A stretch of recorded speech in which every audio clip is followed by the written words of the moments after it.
What's up, folks? Back with another video reaction, and I have a special treat this time. I wanted to start by giving a major shout out to hero of the channel Stefan, who sent me a number of things, both music and some videos, and he has sent me a number of Depeche Mode documentaries. In fact, I think he suggested there might even be more after the ones he's already sent me. But I have a documentary for each of the 4 first Depeche Mode albums, so I'm very excited to go through these. I do know some aspects of the early Depeche Mode story, not only just from my own explorations when I was growing up, which admittedly I learned when I started reacting to them on YouTube. I knew a little bit of information, but I very quickly discovered that there are a lot of people out there who know a great deal. Shout out to Jesse, shout out to Nina, and again, shout out to Han Solo, who eventually started giving me some insight, shared some clips with me. You know, I've seen some clips of Daniel Miller and some other people, so again, I know part of this story, but I'm assuming there will be some information and definitely some video here that I won't have seen, so very much looking forward to this. Once again, shout out to Stefan. Let's get straight to it, and I do have to mention, I believe this documentary is from the early to mid 2000s, and it's called Do We Really Have to Give Up Our Day Jobs? And it's a documentary, as I said, about Speak and Spell. So here we go, Depeche Mode Speak and Spell documentary, Do We Really Have to Give Up Our Day Jobs?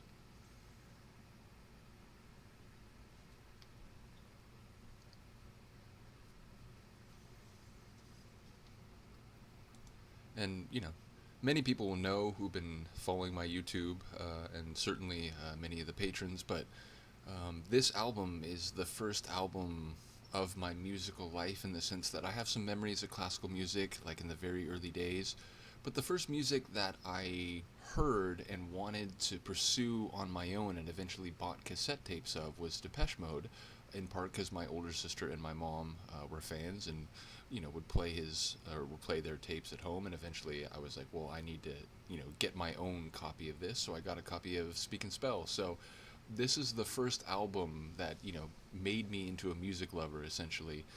And yeah, pretty much every track on it is super nostalgic for me. I eventually learned that there's some different versions of these tracks. I still think it's a shame that the schizo mix of Just Can't Get Enough was not included. Once I heard that, I was like, wait, I like the original, but this is incredible. So yeah, bottom line, this is as nostalgic as any album could possibly be for me, so this album does have a special place for me, is I guess what I mean to say.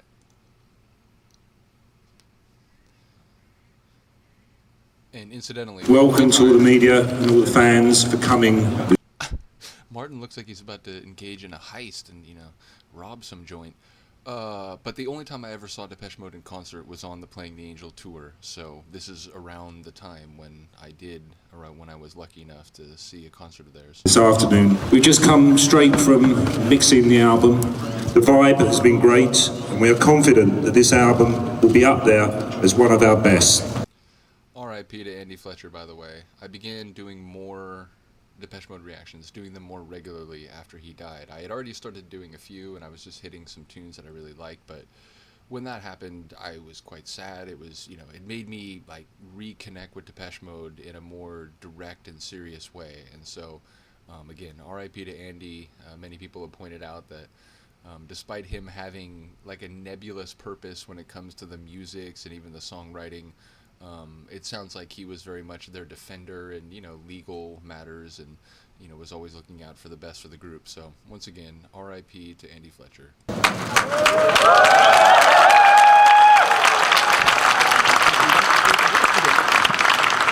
It is therefore with great enthusiasm that we feel we are now in a position to proudly announce the next Depeche Mode World Tour. Thank you very much.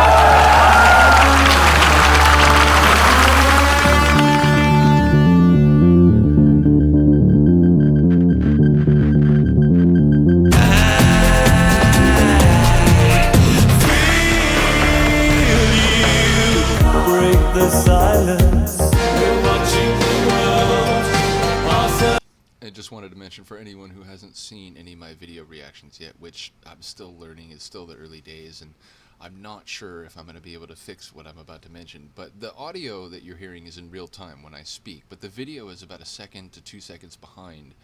and it's a memory issue. And even though I close like every program and process I possibly can, it still seems like there's not enough memory for it to be very crisp and in real time with the video. So I do apologize, but when I speak, you're hearing it as I say it. So. Let me see you strip after a 7.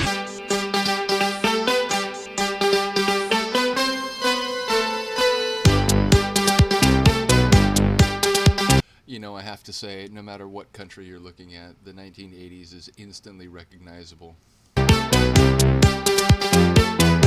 We just wanted to really be the Cure, or something like that, you know, orchestral manoeuvres in the dark, or the Human League from Basildon. Shout out to the man, the myth, and the legend that is Vince Clarke. I mention it in a number of reactions I've done.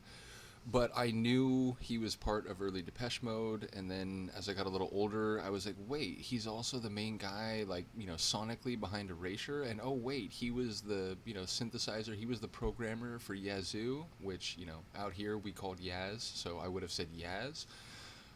But yeah, shout out to the legend that is Vince Clarke, clinging on to the last little days of a full head of hair. I go out of my head, and I just can't get enough. I just can't get enough. All the things you do to me and everything you said. I just can't get enough. I just can't get enough. Vince was obviously the driving force behind the band.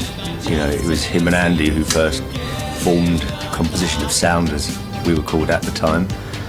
And, you know, I think they got me in because I was one of the only people that had a synthesizer in.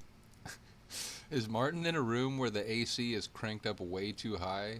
He's like sort of bundled up in the corner of a couch here. But I do remember learning that also, and again, maybe that was Han Solo, but someone mentioned that he had a synthesizer, so he was sort of brought in because, you know, not everyone, you know, in those days had hardware like that. Basildon. We kind of realised early on that we needed a front man, someone who could leap about to make us look interesting. We walk together, we walk. I would like to point out, and the video there already confirmed it, look at this baby face. Look at this absolute baby face who looks like he walked off of his high school graduation straight onto the set here. But I have to point out, you hired a frontman who does not leap about, but who sways about, and has consistently done so for decades. Down the street, I just can't get enough. I just can't get enough. Every time I think of you, I know we have to meet. I just can't get Are those the legendary purple glasses I've heard so much about? enough. I just can't get enough. It's getting hotter, it's a burning love, and I just can't seem to get enough. I think Dave was a friend of a friend, and we did an audition with him. We used to rehearse at one of the local schools, and he came up to one of the rehearsals. Vince was sort of the lead singer before that, but you know, he wasn't really comfortable doing that. So we thought we'd grab him. Dave looks better than us and had about 1,000 more contacts. We had no contacts and he had loads of contacts. And he sang very well as well. And we thought, yeah, you know, he'll do. When we began, we had guitars, and it was a bass guitar and a general. I mean, honestly, is he 16? He's probably like 18 or 19, right? But, I mean, man. Guitar and a drum machine, but then we gradually changed over to all synths. Why did you quit the guitar and the bass? It just seemed like a natural thing. Like Martin had a synthesizer, and Andy and Vince bought one. Following, it just seemed the right thing to do at that time. Really, it was convenience. We just gradually changed over because it enabled us to be able to go anywhere with these keyboards, these small monophonic keyboards under our arm, and sort of plug into a PA system and play a gig. Not that we had any gigs really at the time, but they were quite cheap. You didn't have to have a good amp.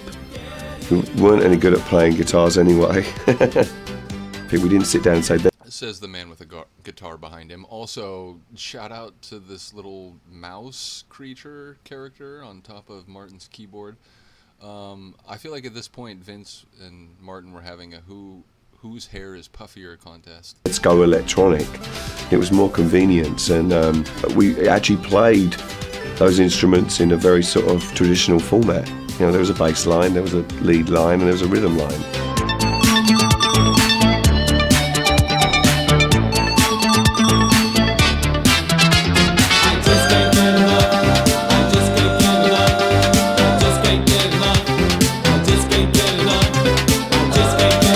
Yeah, and this was shot shortly after Dave's high school prom. I mean, honestly, like, it's incredible. It's like they walked out of his prom and shot this.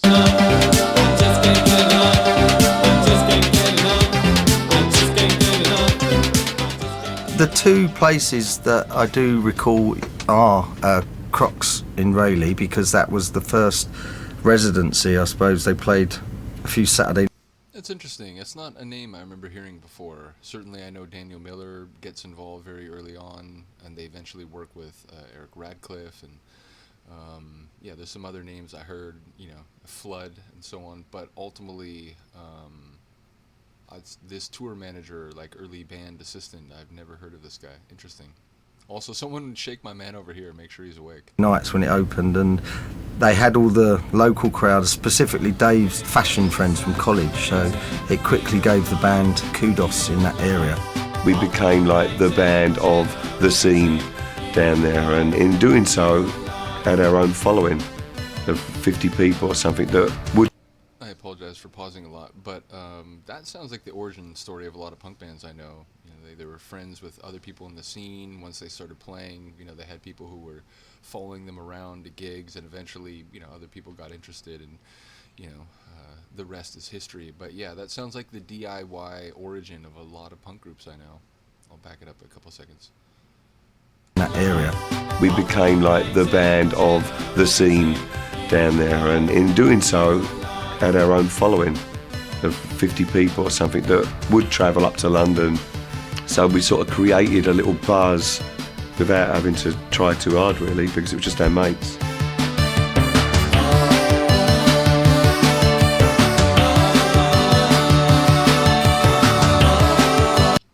I am gonna have to veto this particular haircut from Dave, though. You know, I think the front man of the Flock of Seagulls can pull it off, but I'm not convinced, Dave.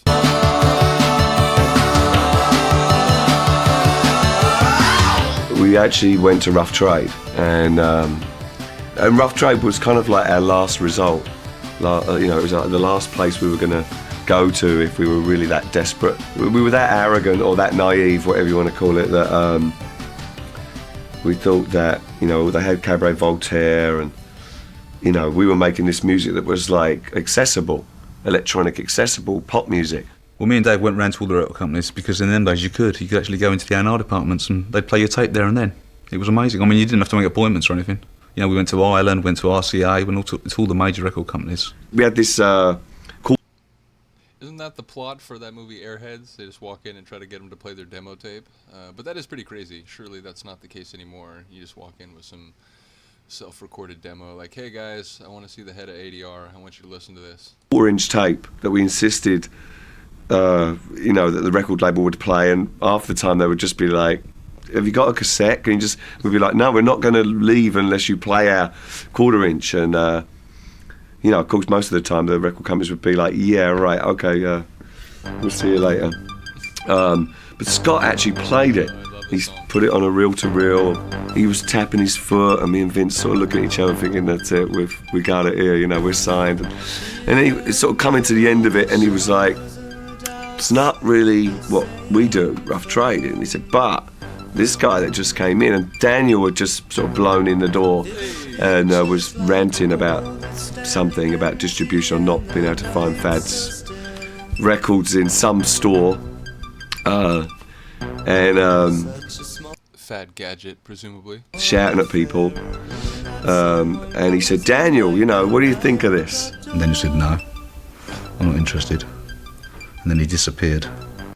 That's interesting, because again, I think in a video Han Solo shared with me, I've heard the other side of the story, which maybe that story starts a little bit later than this, but it was essentially Daniel Miller saying that he went to one of their live gigs, and he thought they really sort of hit it off with the crowd, so he went backstage afterward, and he said they were a bit dismissive or blasé about his interest in their performance, so we'll see if we get that part of the story too. And then we supported Fad Gadget at the Canning Town, and he came along because Fad Gadget was signed to Mute, and he came backstage. We knew he was there because I think he was mixing Fad's sound. It was a big crowd, it was full up, and Daniel came back afterwards and came up to me thinking I was the one at the time that was writing the songs or something. And I said, no, that's the guy over in the corner there. He sat down with Vince and was talking for a while, but I kind of gave him the cold shoulder. I think I told him to fuck off, actually. Oh, wow. So, yeah, apparently we did get the true story from Daniel. He just, strategically started the tale a little bit later in the chronology. Time. But he came back again and again. I said, do you want to do a single? Make a single with Mute Records. We were big fans of Mute at the time, so that was a big night for us anyway. And then can somebody get Martin a blanket? To get to meet Daniel and be offered a single deal, on the spot was, pretty amazing. Behind me is a public house called the Bridge House. Well, it's been turned into a hotel now.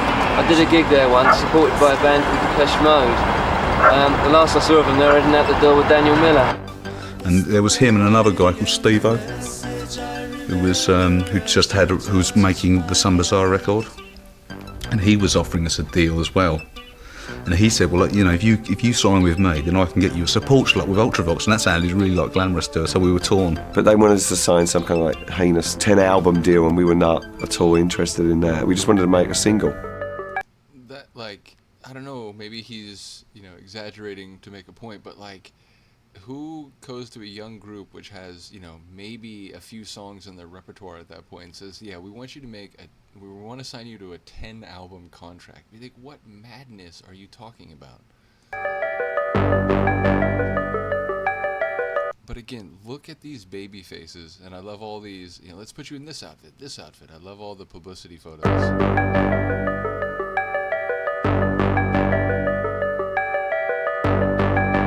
It was probably around about 1980, and I was working with Daniel. Daniel had just set up Mute Records. We'd put out the first record by a band called the Silicon Teens. We got to the point, it was really interesting, because we got to the point where we were going to radio. I apologize, but as a reader, as a historian, I'm always interested to see what people have on their shelves. We've got, what is this, Plant Finder? We've got gardening, so he's into the horticultural arts. We've got a book simply called English, so presumably he likes a thesaurus. This might be an atlas over here. Can't see too much on an initial glance, but as I said, I'm always keen to see what people have behind them on their shelves. I'm curious who this, imperial statue with a big staff is. And nobody actually knew the Silicon Teens didn't exist. And we went to a radio interview at Capital Radio. And I remember Daniel Miller was going in pretending to be a friend of the band's, or the band's tour manager or something like that. And we went in and he did the interview, and the girl who was interviewing him said, no, you're not whoever you say you are, you're Daniel Miller, I went to school with you. And as we left Capital, Dan said, we ought to find a real band, we ought to find a proper band.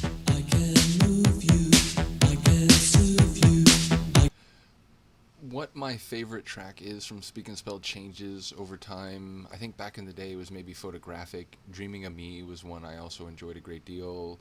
Eventually New Life sort of became one of my favorites, but in this moment in time, and certainly, from the very beginning, I've been a massive fan of Puppets. It might be my favorite from the album currently. Can take you places in a different way.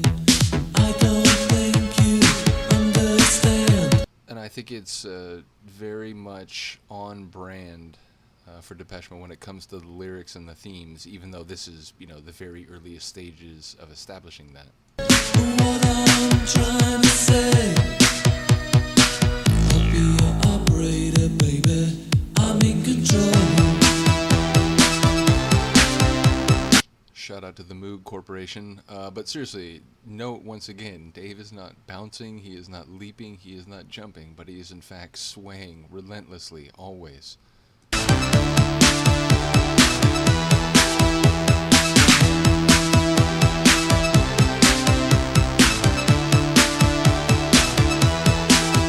We knew Mute Records, we'd heard Fad Gadget, and he was really cool. We'd heard the normal single, and the Silicon Teens actually. So we just thought it was a cooler label. I do remember specifically Dave saying to me, we've decided to go with Daniel Miller. And I said, asked him why, and he just said, well, because we just trust him. For some bizarre reason, we were working class kids in Basildon. We didn't have much money. and we went for the bloke who was offering us no money. Because we trusted him and because we liked the music on his label. So it turned out to be one of the best decisions we ever made.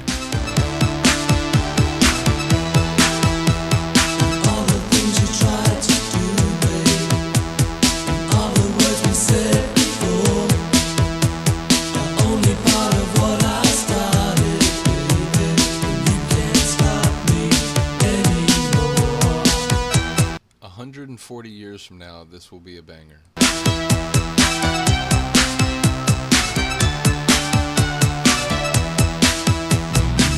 Daniel gave them the perfect home, as he's done for all of his artists. I mean, Daniel, you know, it's the ideal. I think if they've been signed to a major, 2-3 albums, you just have to look back at the bands that were kind of their contemporaries, who are no longer with us. It became a challenge because everybody had told them, "Oh, Mute's a nice little label, but you'll never have any success or international success with them." And so I just thought, "Fuck that! I wanna see if I can prove everybody wrong. Why shouldn't they be able to? You know, I mean, the old record companies are quite old-fashioned and very pop-orientated, and we were working in a completely different way." I'm a big fan of Miller, not only for helping Depeche Mode become what they became, but also just for, again, I've seen a couple clips of him and he does seem to talk about things in an amusing way. But, you know, and apologies to my British friends, but ultimately oriented is enough. You don't have to add another syllable. I know you're trying to cheat at Scrabble, as Eddie Izzard once said, but yeah, we'll go on. When Daniel said like it's a 50-50 deal, I mean, it wouldn't have mattered, you know, whether we'd signed something or not, because it didn't really mean anything to us. The important thing was that we were going to make a single and go into a real recording studio and record a song, you know, that was... So if he'd said, like, you know, 99-1, give us a contract, we'd have signed it. He said, I'll pay to make a single and do the best I can to... What do you want out of it? And we said, well, we want to be in the charts, you know, we want to be on the radio. And he said, well, I'll do my best. So we went for it. I was looking for a studio to finish off the Silicon Teens records, some of which I'd done at home in a very basic way. We're going to hear about Mr. Radcliffe now. And I was really nervous about going into studio. I had no studio experience at all and felt that I was working kind of outside of the system and that people wouldn't really be sympathetic to what I was trying to do because they were just used to recording normal bands. But I phoned up Blackwing and it was Eric who answered. He just sounded very enthusiastic and very open to the way I wanted to work. Another stone cold killer.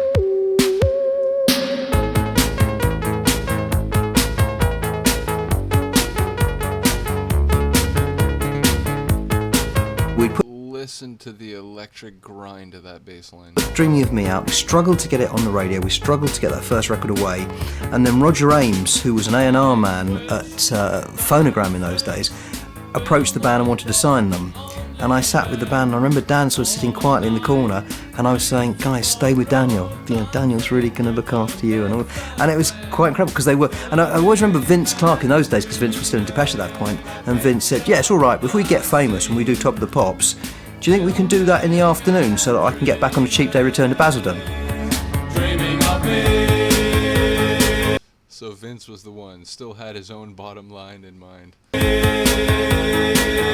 Like economically, I mean. But it is funny because I know, you know, by the time this album was released, and, you know, I think at the end of their first tour, he was already convinced that, you know, he wanted to do something else. So it is weird to think about his involvement being so critical at this stage and yet so fleeting. When the single got in the chart top hundreds, we were amazed. I mean, it's like when we He looks like he got hit in the head with a ping pong ball. What happened, Vince? first heard it on the radio, we just couldn't believe it. You know, it was just incredible. And of course the record didn't fly in the chart, it wasn't a huge success, but I think if you look back in retrospect, as a first record, it was kind of setting the ground, it was building the right foundations for the future, and you know, the truth is that if you have a record that flies in on your first record and is a very big hit, the chances are you don't have a long career. Everybody felt that was a good start, because I never got anywhere near the charts with any of my singles before, you know. To actually reach 57 was a real achievement, and that's when we felt that, you know, if we actually did. You can actually hear the air conditioner in the shots with Martin. Concentrate a little bit more on the band.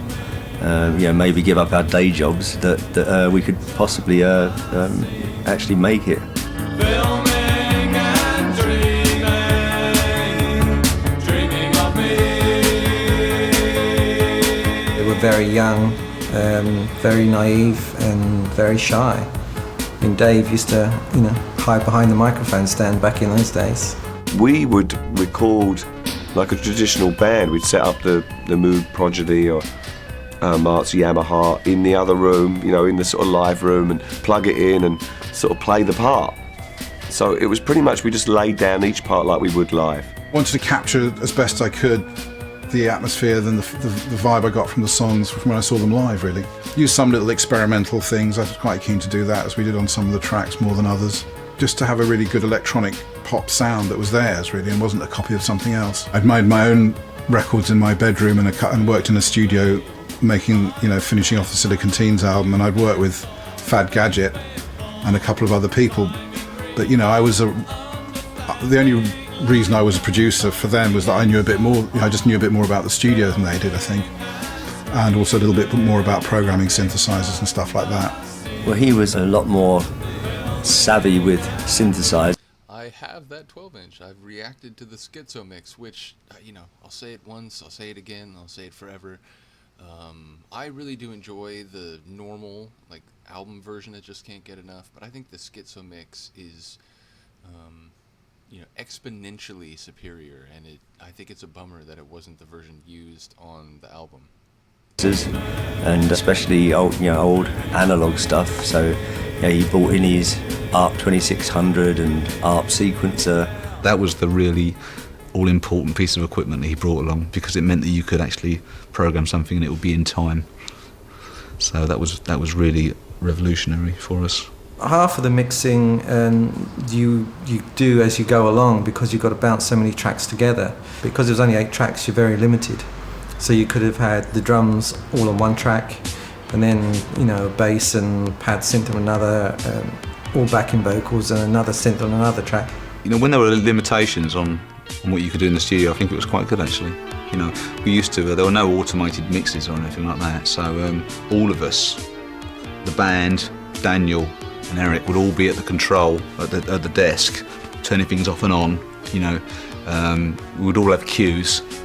That's really interesting, because it makes me think, there's some techno records I have from the 90s where right at the end of the track, the volume sort of kills quickly, and in a couple cases I'm thinking about, it becomes clear that one of the synth leads got desynced from the drum machine from the beat structure, and again, one of the records I have, it suddenly goes out of sync and the record ends very quickly. And so clearly, more than a decade and a half later, a lot of production, at least in the world of techno and trance, was still very much, it was not digital mixing. It was sort of live, playing this part, playing that part, making sure everything syncs up, and while you're live recording. So it is interesting to hear that story, that anecdote. To get the final mixes down, and it was really exciting.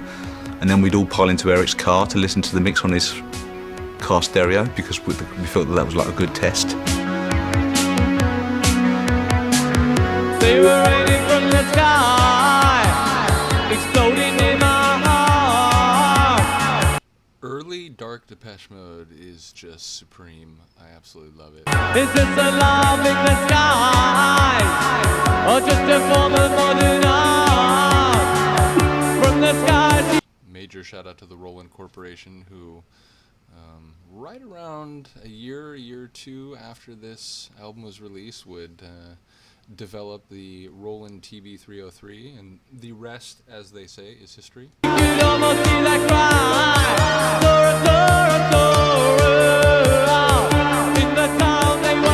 Speaking Spell came from Daniel, the title, and it's just from that little toy in the speaking machine. I think that there was discussions about whether we get in trouble for using it, but it was fine in the end. It was still at the time then where album covers, they just sort of happened. They weren't marketing exercises. Like, I mean, I did album covers in my own home, above the radiators, or in my bedroom and things. I don't know what it's about. I mean, I remember when we first saw it, I think we asked him, and he probably gave some metaphoric answer, best you can get out of Brian. It was a pretty stunning cover, and it certainly became a talking point. What was this bird in the... I do remember as a kid wondering, like, does this relate to any of the songs? I was a bit mystified and perplexed, but for as bizarre as it is, which, you know, it's like a prop goose with plastic over it sitting on a, like, white painted nest in the middle of, I don't know, some, like, sheet wrapping area. Like, it's just the most bizarre thing, but it's like, I don't know, it's iconic because it's the cover of the album that is essentially, as I said, my introduction into being a music lover. So it's weird, I don't really know what it's about, but I love it. Plastic case. And I remember setting it up on my own, actually. I didn't have any help. And I don't know why I got a stuffed swan and covered it in plastic. I have no idea. Oh, swan, sorry. I mean, do you have any idea? I remember seeing it and just being amazed at how much someone could charge for doing an album cover. It was like £1,000 or something. Or, you know, it was outrageous. I mean, everybody was up in arms about it, really. I think they still are. I think they still hate the sight of it. I think it's grown quite famously. Can I just say that is the largest shirt zipper I have ever seen in my life. Big for being an awful cover, I think. Goodness knows what was going on at the time.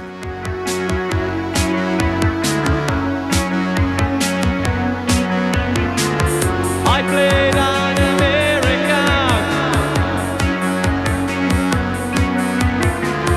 I played an American.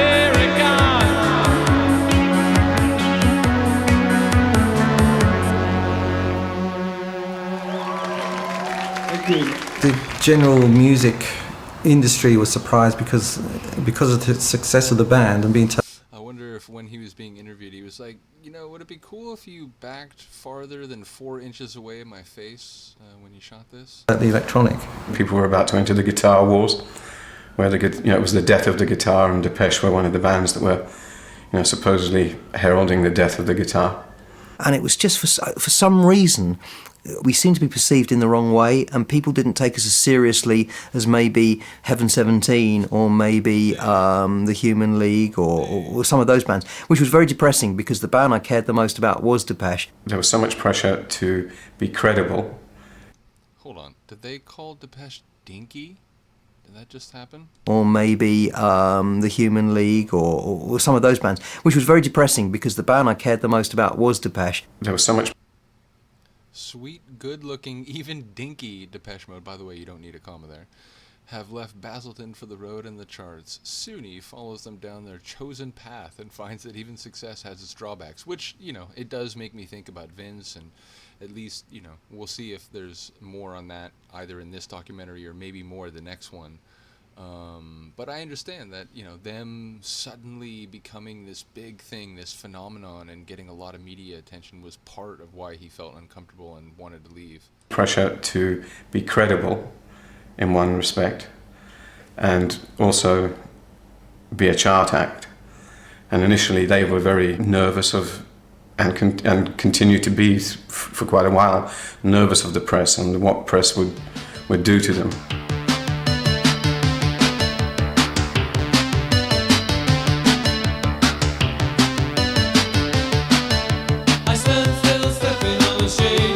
I have to question the hat, Andy, and I'll leave it at that. And I watched that man to a stranger. Think you only know me when you turn on the light. Now the room is lit with danger.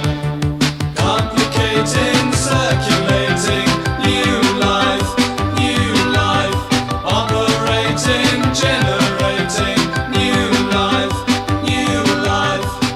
Shout out to Dave's Boots. New Life kind of did change everything. It was a huge record. It went on the radio after a struggle, but it went on the radio.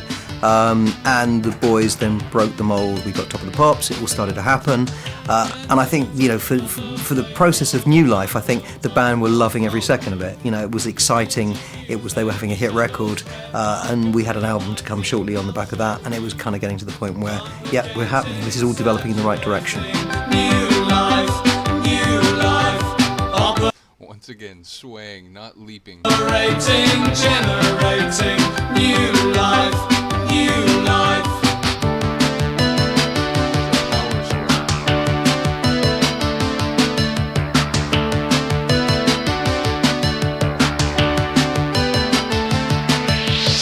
I was actually on Top of the Pops when I was still at work. I was treated as a hero when I walked in the next day, because that's in the days when Top of the Pops was really, really popular. And so I think I was doing my month's notice. I remember not sleeping the night before, you know, which seems ridiculous now, you know, but, you know, again, we were really young, and it's you know, it was a program that you grew up with. There was a bit of fear, because I think that New Life was like a... I'm trying to think, like, you know, I listened to radio in the 80s, but I don't remember there ever being a program where it was like, oh, like, I want to see who's on it this week, you know, whoever that is, I'm going to be interested in them. I don't think there was an analogous, I mean, maybe, you know, people that were older than me, maybe like my sister again, who's 12 years older than me, so she was like in her teens, whereas I was in my, you know, the first half of the 80s, I was a very young single-digit kid. So maybe, you know, it was just the fact that I was not privy to all the things in the cultural world. But to the best of my memory, yeah, I don't think there was a show that had that same dramatic import or significance for young groups that were, you know, sort of trying to break through. Number 11, and Martin said to Daniel Miller, you know, do you really think we've got to give up our day jobs? And Daniel had to say, yeah, I think you're safe now.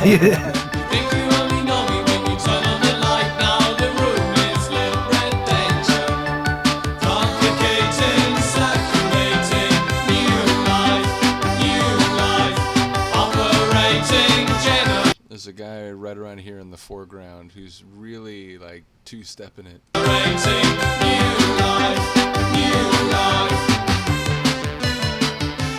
I called my office. I said, look, if I get on the Concorde, I just have a hunch about this.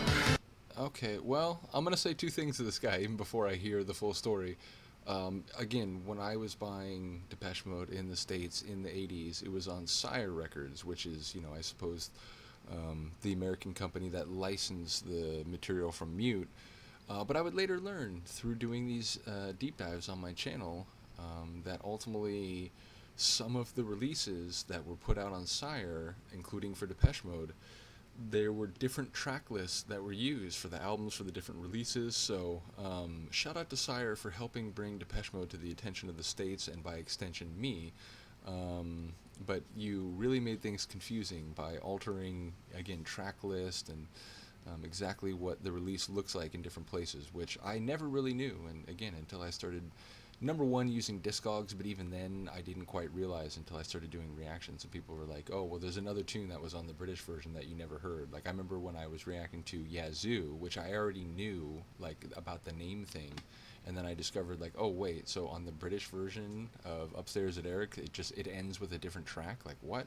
So, yeah, it's an interesting thing the way some of these label heads, when distributing, like, groups' catalogs to different regions, just basically made decisions like that. If I get on the Concorde and come over, can you guys pick me up and take me to Basildon? And I said, you know where it is. It's right off the 8-1, you know, which of course it wasn't. But they knew where it was, fortunately, and at least I had the town right, and I saw them. We were really shocked that someone from New York would bother coming all the way to Basildon to see us. At that point, there were similar bands around, but I don't know how you could watch them for an hour without falling asleep. Depeche Mode were...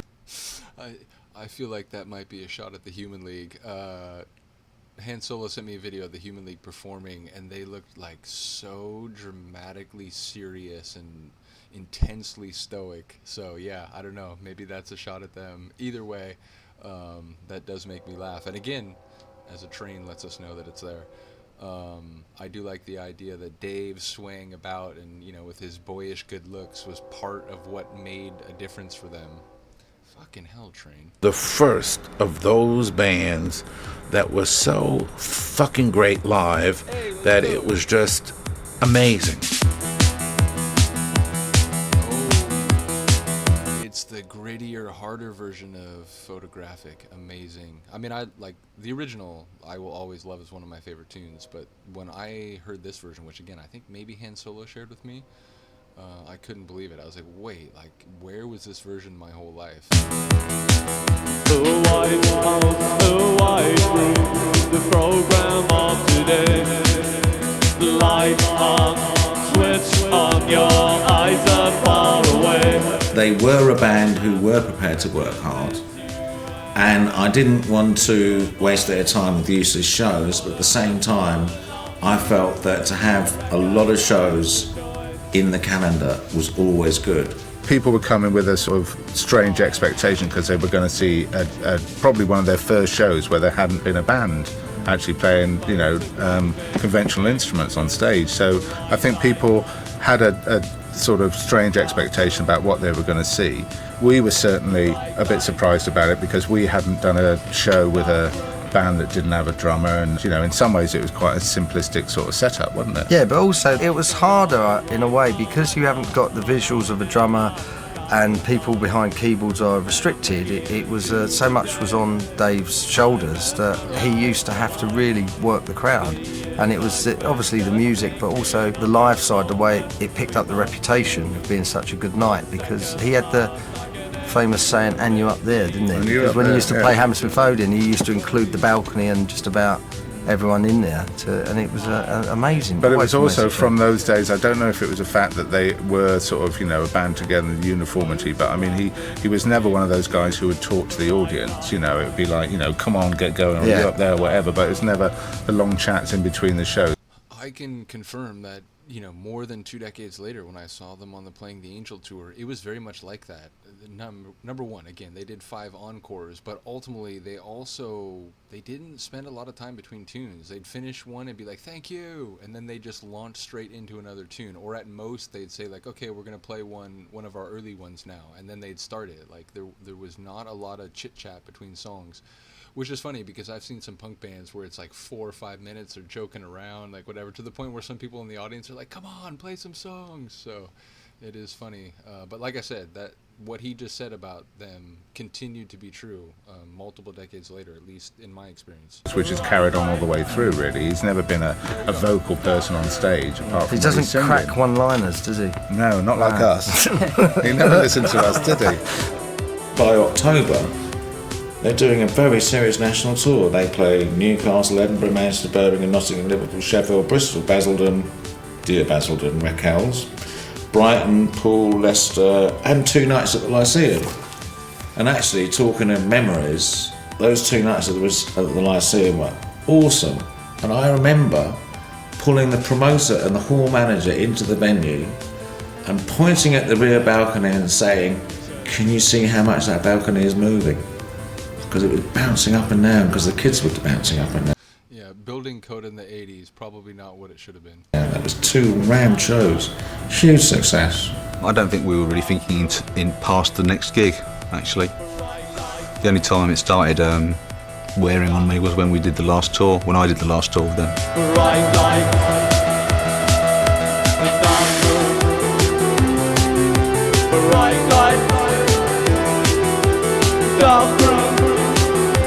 Again, just a tune for all time. Like, it's so good, this opening album. I can't believe it. Bright light, dark room. Bright light, dark room. Bright light. Thank you. Do you think that the band will look the same in another 2 years with only synths? When she commented earlier, I thought she sounded English. Now she sounds like she's Scandinavian. If you come back in 2 years' time, then you can say, I don't think we're going to change. You never know, though. You know, we might change in a week's time, but who knows? New sound all around. Number 1, I absolutely love this tune. Number 2, that's a wise answer from a very young Dave. The idea that, well, I don't know what we'll be doing in a week, never mind 2 years. You know, that's our plan, but who knows? But yeah, again, my understanding is that was partly related to just how quickly everything was happening and the increased attention and scrutiny from the media, and him preferring to just be more, you know, someone who could make music and not have to, you know, be doing publicity photos and all sorts of increasingly demanding things relating to their popularity. So in any case, let's see the wrap up here. You can hear it too. Getting hot, never stop, just for me and you. Playing on my radio and saying that you have to go.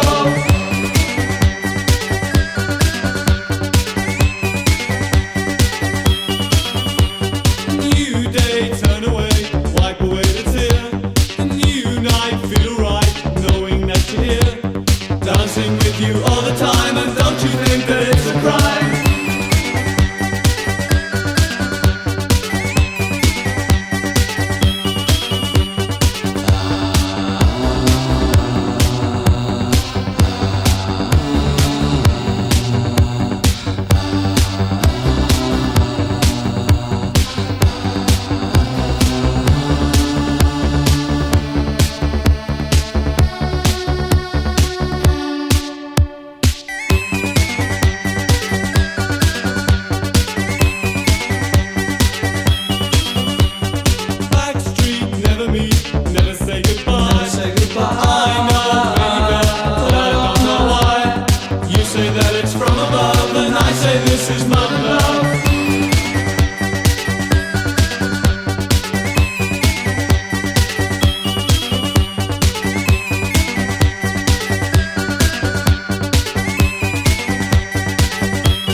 Honestly feeling emotional at the end of that credit sequence.